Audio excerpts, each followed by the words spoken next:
Hi everyone, welcome to trade talks YouTube channel और मैं हूं आपका दोस्त अंकित कुमार सिंह। आज के वीडियो में हम लोग कुछ ऐसे स्टॉक्स की बात करेंगे जो कि आने वाले वीक्स में अच्छा परफॉर्म कर सकते हैं। ऐसे स्टॉक्स या तो अपने ब्रेकआउट लेवल पे हैं या फिर आने वाले टाइम में ब्रेकआउट दे सकते हैं। तो चलो स्टार्ट करते हैं। सबसे पहला स्टॉक जो कि मैंने अपने वॉच लिस्ट में ऐड कर रखा है वो है ओरिएंट सीमेंट। इस स्टॉक के प्राइस हिस्ट्री की बात करें तो ये स्टॉक ऑलमोस्ट 180-190 से काफी बार रेजिस्टेंस ले रहा था।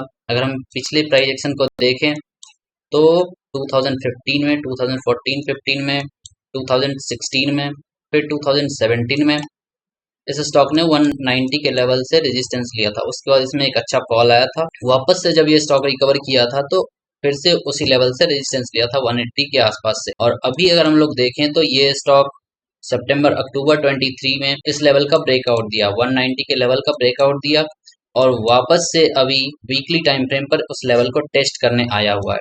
सबसे इंटरेस्टिंग बात यह है कि अभी पिछले वीक में इस स्टॉक ने एक बहुत ही स्ट्रॉन्ग ग्रीन कैंडल का फॉर्मेशन किया है, वो भी अपने प्रीवियस ब्रेकआउट लेवल के रीटेस्ट पे। एंड अगर हम लोग वीकली वॉल्यूम देखें तो वीकली वॉल्यूम भी काफी ज्यादा है, पिछले कुछ वीक्स के मुकाबले में वॉल्यूम भी ज्यादा है। तो ये एक कंफर्मेशन है जो कि हम लोग को बता रहा है कि आने वाले वीक्स में स्टॉक अच्छा परफॉर्म कर सकता है।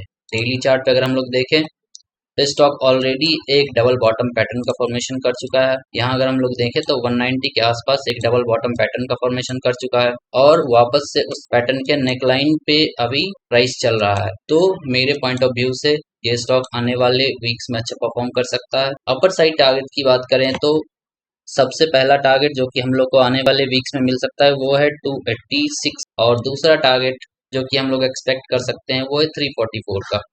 344 का टारगेट अभी के करंट मार्केट प्राइस से ऑलमोस्ट 50% का गेन है और ये ऑलमोस्ट 20 to 25% का गेन है। तो आप लोग इसे अपने वॉच लिस्ट में रख सकते हो आने वाले वीक्स के लिए।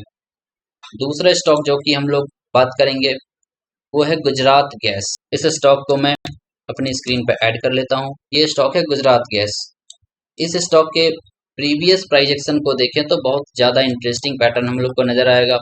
सबसे पहले तो ये स्टॉक 2016 में आईपीओ आया था इसका और 2016 से लेके 2019 ऑलमोस्ट 3 इयर्स ये स्टॉक एक एक्यूमुलेशन फेज में रहा।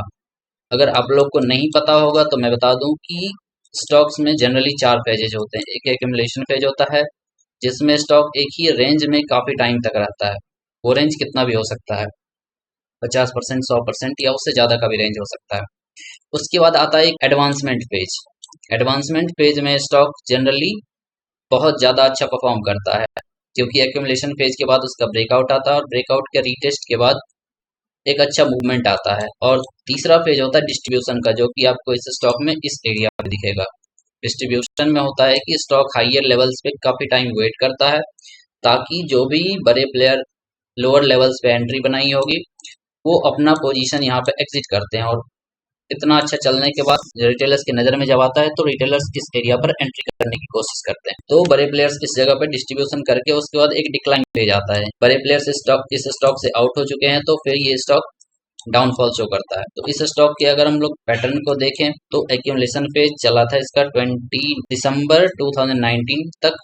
उसके बाद एक एडवांसमेंट फेज आया जो कि अप्रैल 20 से लेके और 21 अगस्त 2021 अगस्त तक चला था। उसके बाद ये स्टॉक में एक डिक्लिनेशन फेज आया जिसमें कि स्टॉक अपने हाई यानी कि 780 के आसपास से 400 तक ये गिरा, ऑलमोस्ट 50% का करेक्शन आया।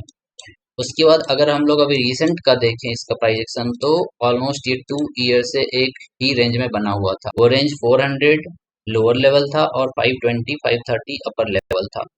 इस रेंज में ऑलमोस्ट ये 2 साल तक रहा और उसके बाद अगर अभी हम लोग देखें तो इस रेंज का ब्रेकआउट दे चुका है। इस रेंज का ब्रेकआउट देने के बाद यहाँ पे कंसोलिडेट कर रहा है। अगर हम लोग ऊपर से एक ट्रेंड लाइन ड्रॉ करें, यहाँ हम लोग देखेंगे कि ये स्टॉक 2 बार ऑलरेडी इस ट्रेंड लाइन को टेस्ट कर चुका था और तीसरी बार अभी इसी ट्रेंड लाइन के आसपास होल्ड कर रहा है अपने आप। तो आने वाले वीक में अगर ये स्टॉक ब्रेकआउट देता है यानी कि 590 जो कि ट्रेंड लाइन का जो कि रिसेंट हाई है इसके ऊपर निकलता है तो फिर आने वाले वीक्स में अच्छा परफॉर्म कर सकता है।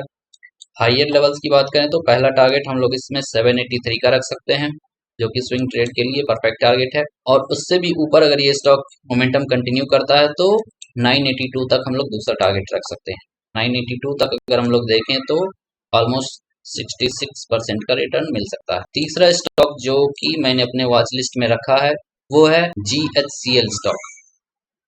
ठीक है, सबसे पहले तो मैं इसे अपने स्क्रीन पे ऐड कर लूंगा। इस स्टॉक को अगर हम लोग देखें तो स्टॉक ने 350 के लेवल को ब्रेकआउट किया था। ब्रेकआउट के बाद इसमें एक अच्छा मूवमेंट आया।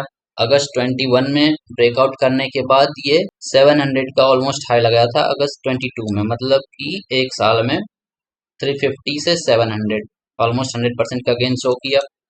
उसके बाद इसमें एक अच्छा फॉल दिखाया और कंसोलिडेट करने के बाद एक ब्रेकआउट आया। हालांकि ब्रेकआउट सस्टेन नहीं किया और वापस से ये स्टॉक प्रीवियस स्विंग के नीचे निकला था। लेकिन प्रीवियस स्विंग के नीचे निकलने के बाद अगर हम लोग इस पैटर्न को देखें तो ये आप लोग एक मॉर्निंग स्टार पैटर्न कह सकते हो। ठीक है, मॉर्निंग स्टार पैटर्न कह सकते हो या बियर ट्रैप कह सकते हो, क्योंकि ये पुराना स्विंग था और इस स्विंग के नीचे ब्रेकडाउन पे काफी सारे लोगों ने शॉर्ट किया होगा। हालांकि प्राइस ज्यादा देर वेट नहीं किया और तुरंत यहाँ से रिवर्स कर गया, तो इसे मैं एक बियर ट्रैप पैटर्न ही समझूंगा। अब इसमें है कि हम लोग के पास अभी स्टॉप लॉस नहीं एंट्री करने के लिए, तो थोड़ा सा ये स्टॉक थोड़ा सा रिस्की है स्विंग ट्रेड के पॉइंट ऑफ व्यू से। अगर यहाँ से कुछ और ऊपर जाके एक पुल बैक लेता है और इस पुल बैक में 500 टू 480 के बीच में कहीं इस एरिया से रिवर्स करना स्टार्ट करता है ये स्टॉक, तो इस जगह पे हम लोग का एंट्री बन सकता है। 500 टू 510 520 तक एंट्री बन सकता है और इस जगह पे एंट्री होगा। और स्टॉप लॉस अभी के हिसाब से स्टॉप लॉस 440 का बन रहा है, तो अगर यहाँ से कोई स्विंग बनाता है ये स्टॉक तो स्टॉप लॉस 470 के आसपास बन जाएगा हम लोग का, तो यहाँ पे रिस्क भी कम हो जाएगा ऑलरेडी। और अपर साइड के टारगेट्स की बात करें तो पहला टारगेट 646 और दूसरा टारगेट 700 तक रह सकता है। तो ये थे वो 3 स्टॉक्स जो कि मैंने आने वाले वीक्स ऐड कर रखा है। बाकी आप लोगों के स्टॉक से रिलेटेड कोई क्वेरी हो तो आप लोग कमेंट कर सकते हो, मैं अगले वीडियो में उसे कवर करने की कोशिश करूंगा। वीडियो अच्छा लगा हो तो वीडियो को लाइक करें, शेयर करें और चैनल को सब्सक्राइब करें।